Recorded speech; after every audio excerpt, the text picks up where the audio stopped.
Seraphac. Welcome to today's live stream. And today we're going to be talking about 10 ways, 10 openers for grabbing a person's attention online. This is something that a lot of my coaching clients really get a lot of results with when they make this very, very simple change in the way that they open the first couple of seconds of their video, their webinar, their sales page, their post. This will apply to any type of media that you use to grab attention online.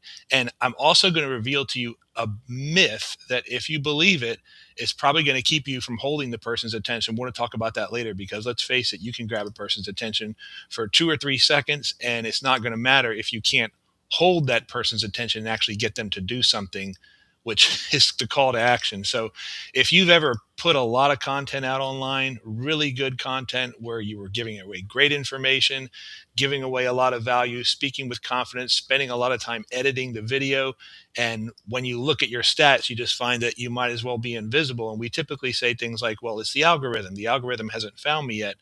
But let's be honest about what the algorithm actually is. It's measuring how interesting your content is to people. I always tell people that you should never worry about any new technology, SEO, AI, or any of these things that's coming out, or how the algorithm works on Facebook versus how it works on TikTok versus how it works on YouTube.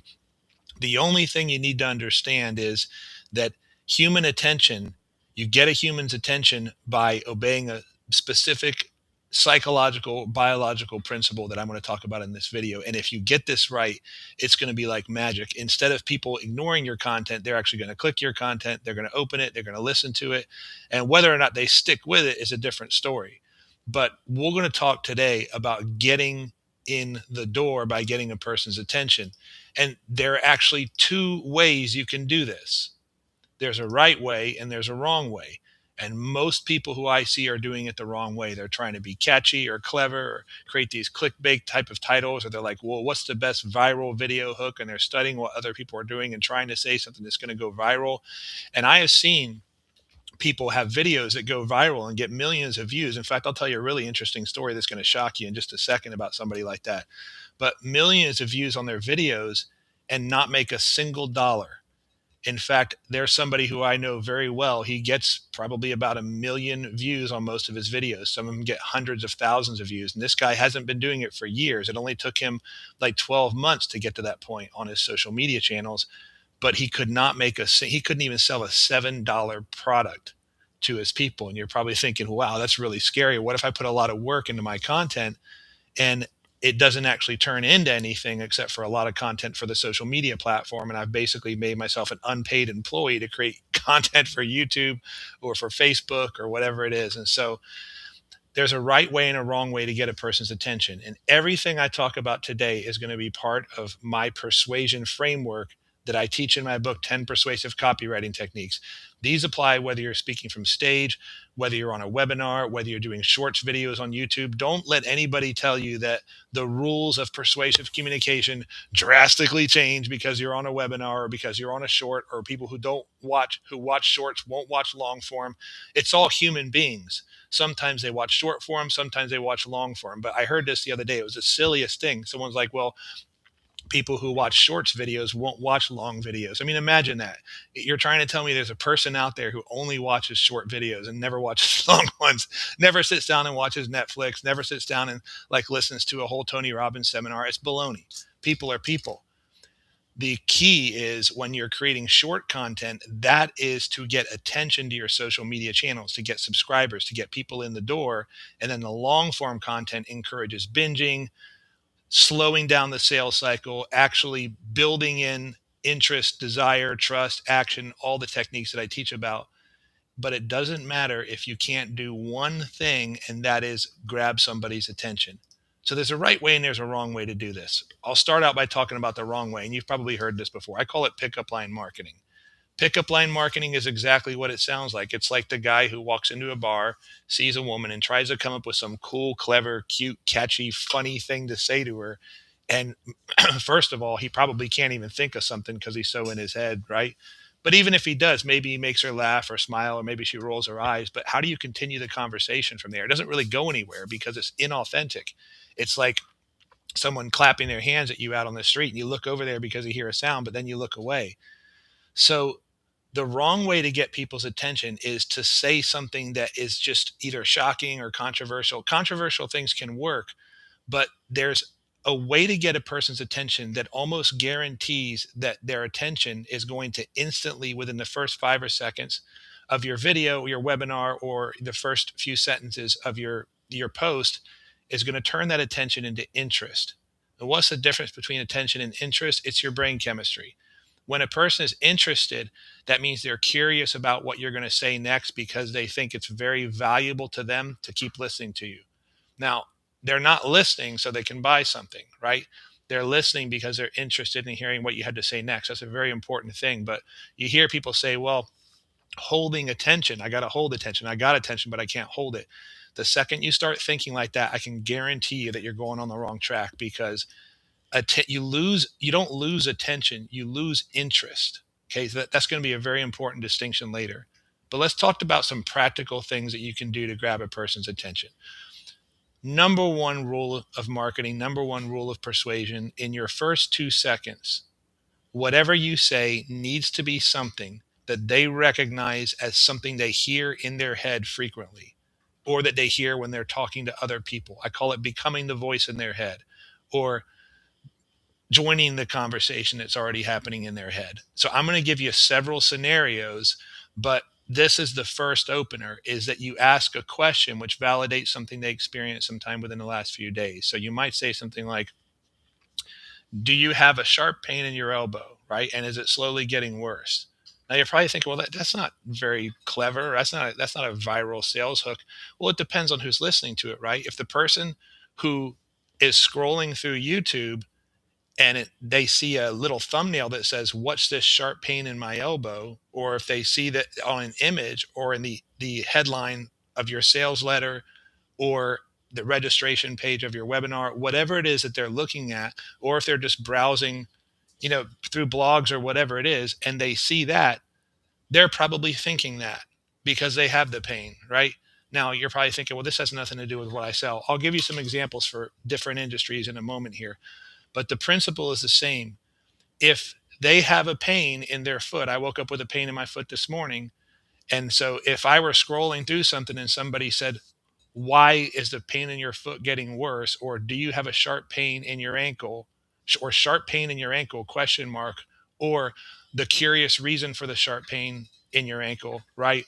Or why is my ankle pain worse in the morning? Because it is. That's going to grab my attention because it's something I think about. It's one of the first things I thought about this morning. That's called joining the conversation happening in their head. Now, that's just the first step, but that's going to get their attention. That's going to buy you about 2 or 3 seconds. And then you got to instantly transform the attention into curiosity and interest. But I want you to think about something. The person who attention you're trying to get, you're probably doing it because you eventually want to enroll them into a program or sell them a product, right? And the product is going to be a solution to a problem. People don't really buy products and services. That's why they resist. You ever notice how people will resist being sold to, but then they go and buy a bunch of stuff? Like, you ever had somebody like they're on your sales call and they're like, at the end of it, like, well, this is all very interesting. And they just kind of bow out and ghost you. And then you find out later that they spent $2,000, $3,000, $4,000 that weekend on like a Russell Brunson seminar or Anthony Robbins seminar or weight loss or whatever it is. They spent a bunch of money on something, and you're like, what the heck? I mean, I could have helped this person. They probably could have gotten better results working with me than they did going to that seminar, buying that book, whatever it is. And so that proves that people like to buy things. We love to buy things in America, right? Well, consumers, but people resist being sold to. And that's always going to be true, because what they really want is the solution to a problem. That's what you're selling. So here's an exercise I want you to do to test this first opener. And the first opener sounds like this. Do you know that blank question mark? Do you know that sharp pain in your elbow? Do you know that sales call that ended with the person saying, let me think about it?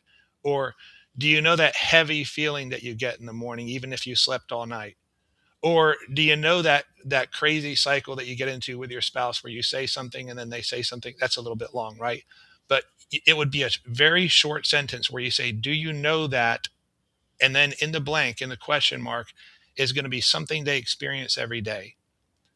You don't think at this point about your product, about your service, about your category of service, any of that. You're asking them a question that gets them to say, yes, I know what you're talking about. That's the first thing you want to do.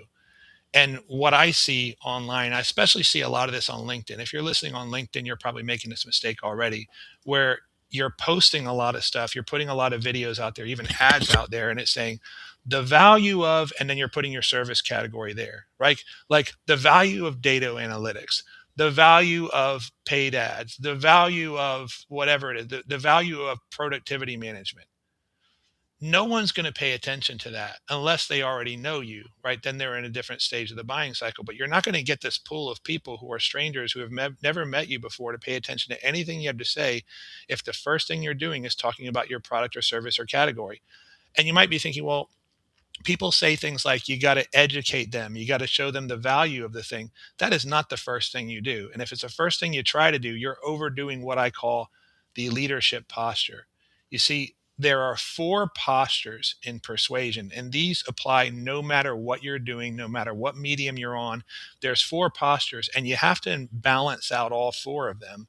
And if you overdo one of them, or if you don't transition right from one to another, that's what causes the person. You ever had that feeling like on a sales call, like you're 30 minutes into it, everything's going great, and then all of a sudden they tuned out and you can't get them back? Or maybe it's in a video, right? You got this really great video online and they're listening, and there's this point where they drop off and you're wondering what happened. Or if you're at a webinar and all of a sudden people either start dropping off of it, or worse, they just stop engaging. They stop saying things in the chat, right? The excitement goes down. And sometimes you can intuitively feel this, even if nothing happens, like they don't say anything. I got to the point when I was selling on the phone where I could literally feel like somewhere around here in my solar plexus when I lost the person. It wasn't anything they said. Obviously, it wasn't their body language or anything like that. It was over the phone, but I could feel where I lost the person. What I discovered is that normally what happened is you overdid one of the speaking postures or one of the communication postures. Maybe you spent too long speaking as an authority and a leader and telling them what to do. Or maybe you spent too long in what's called the empathy posture, where you're relating with them, right? You're showing them that you're kind of a peer who understands them. If you spend too much time in that posture or don't transition out of it properly, that's the person who gets to the end of the call and you feel like they're your buddy and they like you a lot, but they never buy anything from you. The same reason you wouldn't hire your brother-in-law to do plumbing because you think he's going to do it for free, right? You can create that type of perception in somebody if you overdo those postures. So that's a side rail. I talk all about that in my book Sales Sorcery.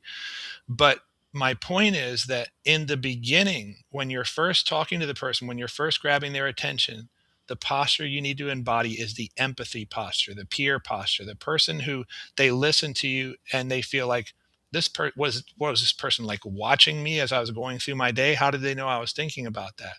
Right? You might say, do you wake up in the morning and the first thing you do is check your email and instantly you can just feel your cortisol levels go up. You can just feel that pump of adrenaline in your chest and your heart's racing and you're worrying. And all of a sudden you're realizing this is going to be a rough day.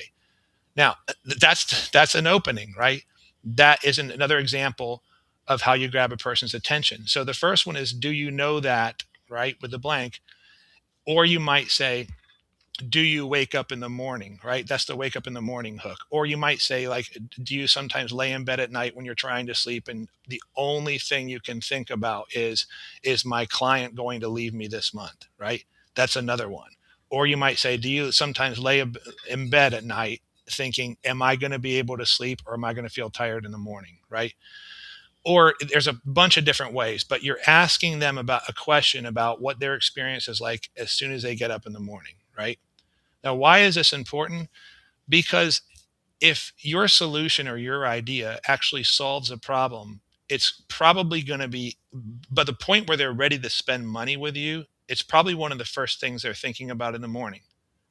And you got to find out how they're thinking about it, right? You got to find out how they're thinking about it, because if you nail the language, you get the language right, they're going to say yes. They're going to feel understood. They're going to feel empathized with. They're going to feel like you've become the voice in their head, right? So that's the second type of opener. Another reason this is important is because if they say yes to this and they wake up every morning thinking about it, it's pretty much dominating their thoughts, and they're going to be looking for a solution very soon. Now, are you starting to see the difference between trying to be catchy and cool and clever and come up with like a viral video hook or something like that, and actually saying something that the person is going to hear and is going to recognize as something that they think about, that they talk about, that they say to themselves? It's a huge, huge, huge difference. And this is the right way to grab a person's attention, because if you say that, they're going to want to know, like, well, what's this person going to say next? If they know this much about my problem, maybe they know something that can help me. And that's where you transition into interest. But the first thing is saying something that they say, yes, that sounds familiar. Now, you could also say, does this sound familiar? But that's a hedge, right? You don't want to do hedging. You want to get right to the point.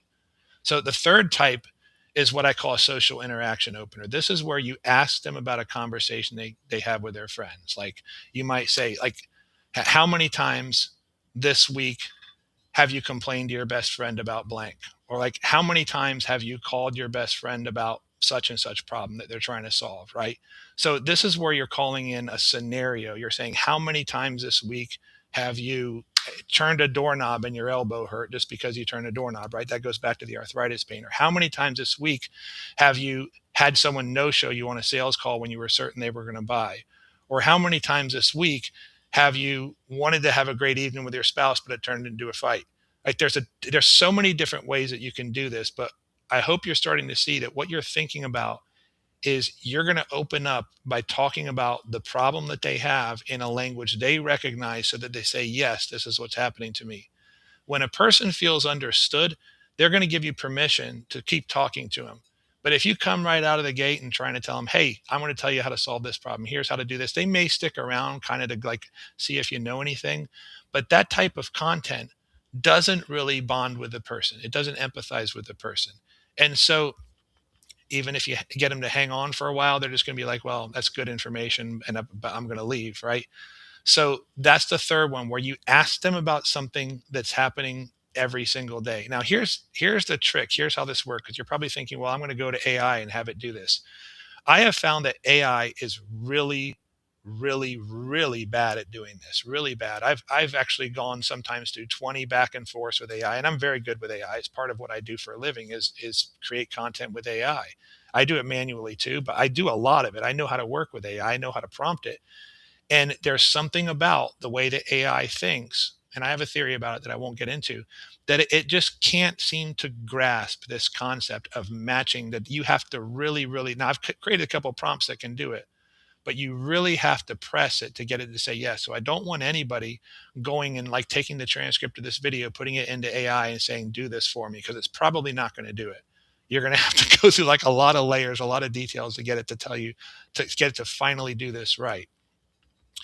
But that's the third one, where you talk about a scenario that happened to them. Or did you wake up this morning with brain fog even though you slept all night last night? Or are you waking up several times in the middle of the night and your breathing is heavy? Or have you noticed that you're going to the bathroom a lot more in the middle of the night lately? Now you might be thinking, well, what does that have to do with anything? Did you know that all three of the last things that I told you about are actually early signs of heart disease?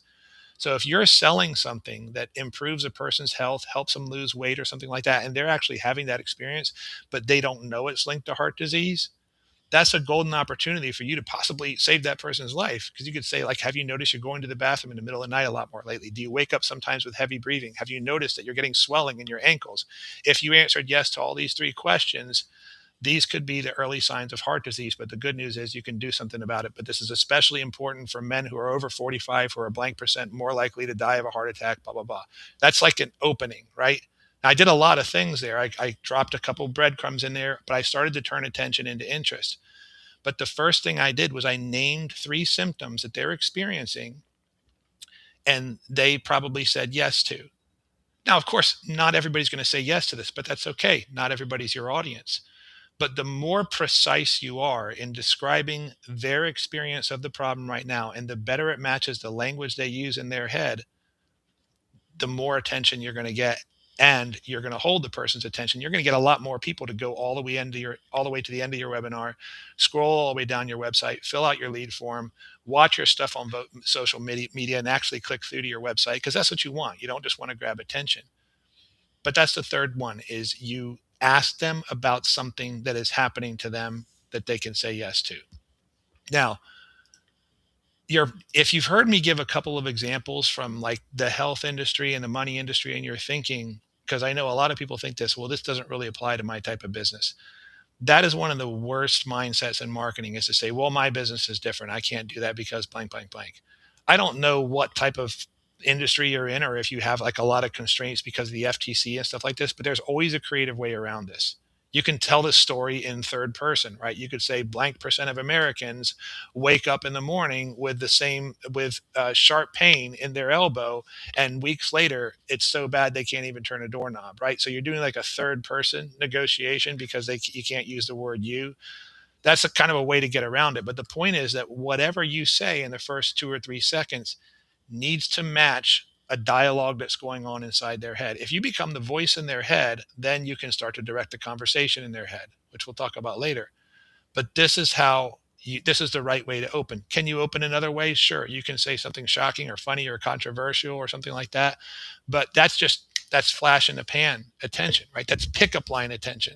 Sure, it might get a laugh or a giggle, even a like, but it's not going to get a share. A person's not going to click through to your website. They're not going to continue. It's not going to turn into interest.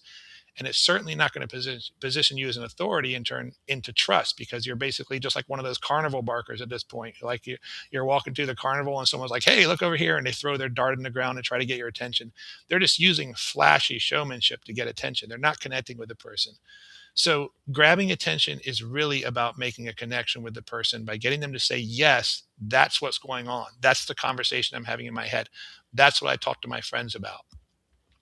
So the fourth one is going to be where you refer to an attempt for them to solve the problem. Like, is ice and massage doing nothing for the pain in your foot?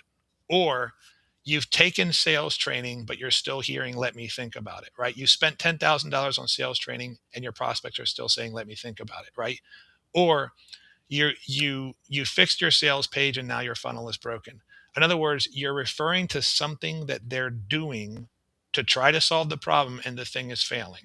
Now, again, you have to make sure that they're actually attempting to do this, right?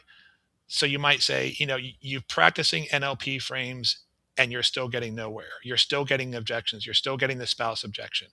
Or a professional rewrote your webinar and you're still not making sales. Or you've been going to a physical therapist for 6 months and the pain in your elbow is just getting worse. Or is ice making your back pain worse? Or is you've changed your diet but you're not losing weight. All those things, those are all examples from different industries, right? Like, you're saving more money but you're still not going to be ready for retirement. Any of those things that you say, it has to be something the person's doing on a regular basis that you refer to. And the point of this is that you say, hey, have you ever wondered why ice isn't making your foot pain any better? What if I were to tell you that the reason your foot hurts and the reason it seems to be getting worse, actually, it has nothing to do with ice, massage, acupuncture, and you list all the things that they're likely to be trying. And then you say, it's something else, and it's probably something in your kitchen. And in just a minute, I'll tell you what it is.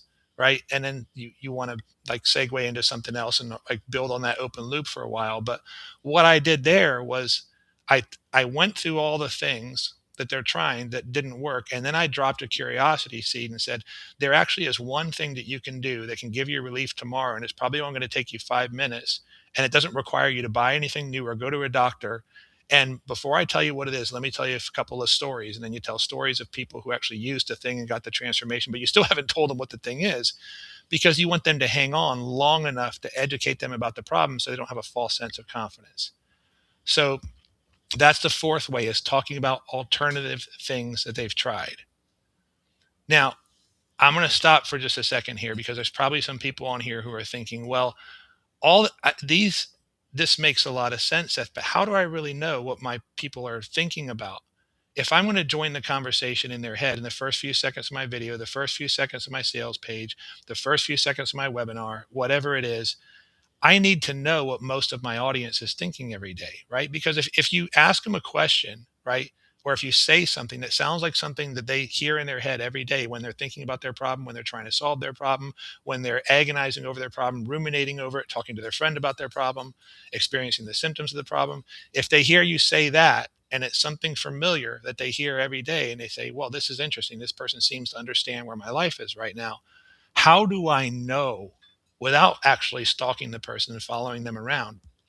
This is where what I call the law of averages becomes really important. And I'm going to wrap up this video by talking about this because I just gave you 4 openers. I want you to go out there and actually try those in your videos, on your sales page, in your webinar, wherever you're showing up and putting, even in your book. Yeah, right, you put like that stuff on the back cover of your book that people hopefully read, and then they want to read the rest of the book. You can even put this in the subtitle of your book. You can even base the chapter of your book, not the chapter, the title of your book, on what I'm saying. In fact, I've seen people double and triple their book sales just by changing the title, by doing what I've talked about in this video. That's how powerful this is. But in case you're thinking, okay, well, I get what you're saying, Seth. I've got to match the opening of my content to the conversation that's going on in their head about the problem that they're trying to solve, the symptoms of the problem, or the things they've tried that have failed. That makes a lot of sense. I know that that's going to help people feel understood. How do I actually know what they're thinking about? This is where the law of averages comes in. And this is one of the most powerful ideas in sales and marketing, because if you understand what I'm about to tell you, it will get rid of all the frustration, the trial and error, all that deep fear that you have that you're creating a bunch of content that no one's going to pay attention to. And you just wasted 4 hours of your life when you could have been out doing some other thing that actually helps to find you clients. How do you actually know whether you're on the right track? Here's what you do. You create 3 very short videos every day. You guys know that I do this, right? They're on my YouTube channel everywhere. Make them about 30, 60, 90 seconds. Don't do any fancy editing, right? Just add subtitles to them. Don't even cut out the parts where you say or something like that. Believe me, people don't really care about that. It doesn't make that big of a difference. I've tried it both ways. Doesn't make a big difference. And so you do 3 a day. So that's what, like 21 a week. And you take these 4 hook strategies that I just gave you, and you test one of them, the second one, the third one, the fourth one, and just keep doing it and keep doing it.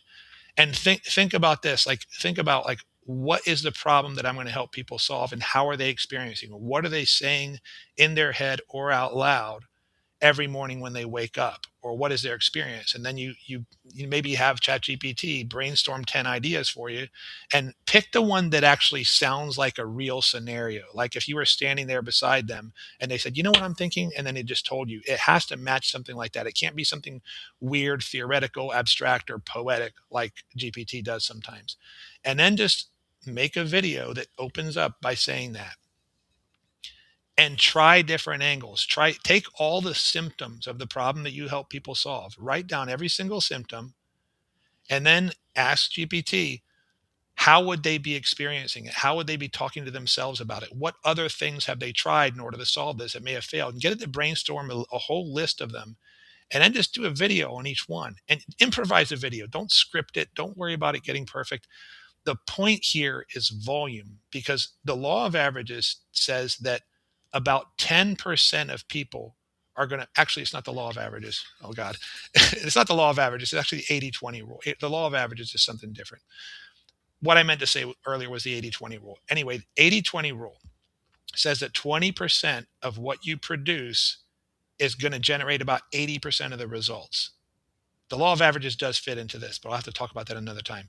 20% of what you produce is going to create about 80% of the results. Now, what that means is if you put 10 videos out there, 8 of them are probably going to bomb. 2 of them are going to work. 2 of them, you're going to notice, you're going to see this spike. More people watched it, more people liked it. Sometimes you'll get 3, 4 times the watches and the likes. And you've learned something from that, because since you're testing these hooks, as I'm advising you, now you're going to say, oh, I know this is the symptom they're thinking about. In other words, those 2 videos that you did, look at the symptoms that you talked about in that video.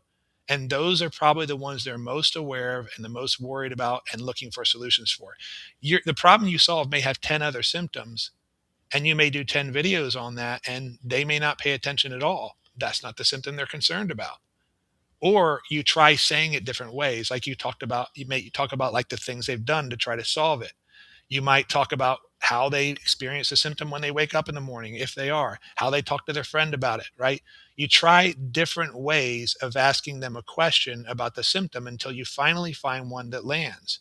And then, so you let's say you've done 21 videos, and by these numbers, about four of them are going to get results. You're like, well, that's depressing. I'm going to do 21 videos and four of them are going to get results. Well, then what you do is go back to those four the next week, and you take only those topics and only those hooks, and then you start expanding on them. And you always open your video with that hook, but then you're creating a lot more content. And now you're finding out of those four, which one of those is the winner.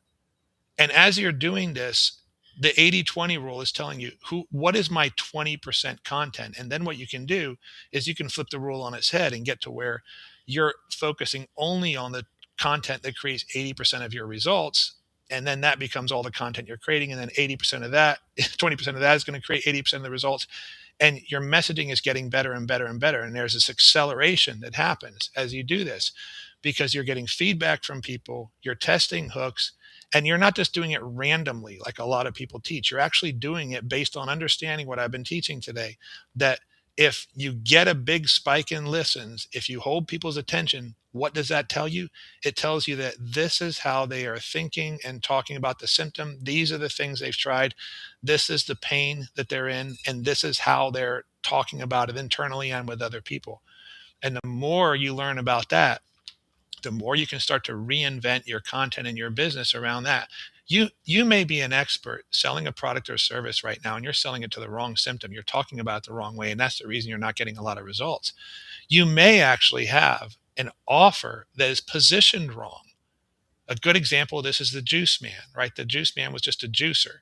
And people didn't want to buy a juicer just to make juice. But what someone did in the 70s is they came along and they repositioned it as something that could help you to live longer and be healthier. And the sales blew up. Not only did they sell, like I said, they sold a few billion, like not a few billion, like millions and millions on that infomercial, but the whole industry became like this huge, huge industry. All of a sudden, juicers across the board started selling better, right? Because people no longer saw it as a juicer. They saw it as a solution to a problem. And whatever you're selling right now is probably positioned wrong. Maybe you're selling it as a solution to the problem that they don't really think that they have, right? Or maybe it's not even sold in the language that they would use to describe it. And you're probably thinking, Seth, but I know what it means. It's very clear what I mean by it. That does not matter. A lot of the time, we assume that we're very crystal clear about the benefits of something, but if we don't say it a certain way to them, it ain't going to matter. Of course, you got to make sure that what you're saying actually aligns with what you're delivering. I hope that that's ethically speaking. I hope that that's obvious to everybody. But you may be positioned wrong. You may be selling it as a solution to a problem they don't really care about. But there's this other problem that it also solves that they do care about. And what this is going to do as you do these openers within the first few seconds of your video, it's going to tell you how to completely reinvent all your marketing strategy. It's going to make everything more effective across the board, including your closes, how much people are willing to pay for your products or services, what types of products or services you should actually be creating. And that's the value of doing this. So the takeaway for today, there's two ways to grab people's attention. There's by searching YouTube for viral video hooks and trying to figure out how to say something snappy and clever or fun or whatever it is, and to grab the person's attention, but you're going to lose it really, really quick. Or you can crank up the volume of content that you're creating. Don't worry about it being perfect. Put a lot of it out there and start seeing what people actually respond to. Remember the 80-20 rule. 20% of what you create is going to create about 80% of the results. But as you learn how to speak the language that the person is speaking or thinking about as they're thinking about the problem, not about your product or service. I hope that's clear by now. You don't start out by talking about the benefits of your product or service. To people who say that don't know what they're talking about. Yes, you do sell benefits, but you don't do that in the opener. You're going to sound like a salesperson and people are going to ignore you. I know that's contrary to what a lot of the so-called experts say, but a lot of those people don't have the experience I do.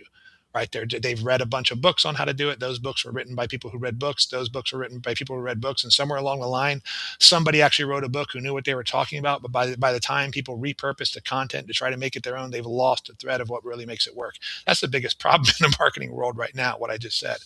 Right. So I want you to do this. I want you to, if you can only do one video a day, do one video a day. But in the first few seconds of your video, or the first few seconds of your post or on your image or whatever it is, on whatever it is that you're putting out there for content to get people's attention, test one of these four types of openers. Do a lot of it and look for the stuff that gets a lot of attention, and then start doing more in that language about that symptom. I'll give you one more example before I go.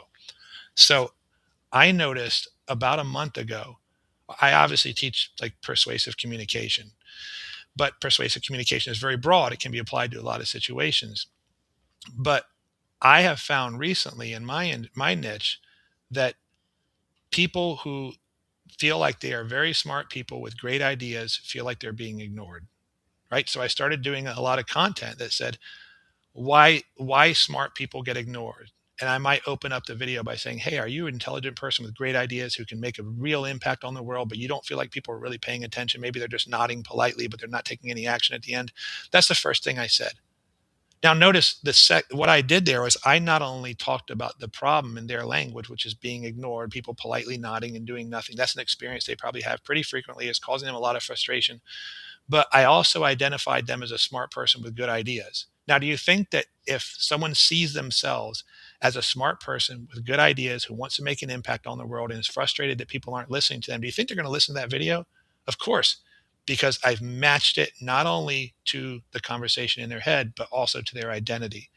And that's another frame I'm going to be talking about in another video. But this knowledge that I'm giving you is only going to become wisdom when you put it into action. So do this one video a day or 3 videos a day. Make them really, really short. Just shoot them like this, talking about the thing that you're an expert at.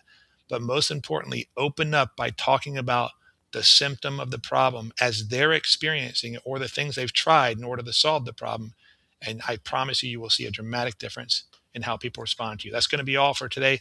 By the way, if you're watching this and you're thinking, can you help me to improve my messaging content, my sales strategy, my webinar, or maybe you're writing a book and you actually want people to read the whole thing, you want to grab their attention in the front of it, that's what I specialize in. There's only one way to work with me right now, and that's through the group coaching or to get a hold of one of my products. But if you're hearing something in here and you're thinking, I want to be able to get more attention online or convert more attention into sales, I'm not getting the traction that I want to, find me on social media and just send me a message. I'm not going to send you to a funnel or anything like that. Just send me a message. Tell me what it is that you want help with. And I'll either have maybe a free book that I'll give you, or maybe a product, or maybe I'll invite you to my group coaching program. But let's connect. Tell me how I can help. In the meantime,